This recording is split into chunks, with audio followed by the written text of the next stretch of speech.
The Watcher in the Shadows. It was a cold, stormy night, the kind where the wind howls like a lost soul, and the trees whisper secrets. Anna had just moved into her new house. It was old, ancient even, with creaky floors and dusty, forgotten rooms. Perfect, she thought, for a fresh start. But every night, something felt wrong.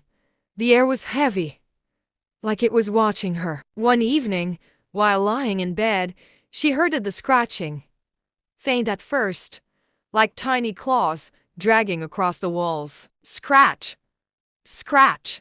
Scratch! Her heart pounded, but she brushed it off as rats or the wind. But then, the scratching moved. From the wall to her door. Scratch! Scratch!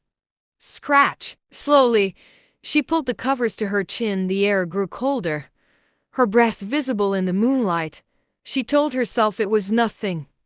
Nothing at all. Until the door slowly creaked open. In the darkness, there was a figure. A shadow. Too tall. Too still. She blinked, hoping it was a trick of the light, but the shadow moved. Its head turned ever so slightly. It was watching her. She tried to scream, but her voice was gone. The shadow stepped closer. Closer still.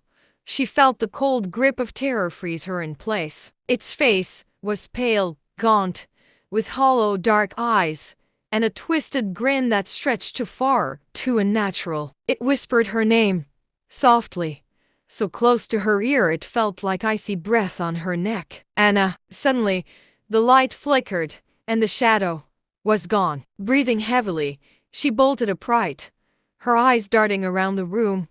Silence. Only silence. But then, she looked down and saw it. A note, in black ink, beside her bed. "Don't look under the bed." She froze, her pulse racing, but she had to know.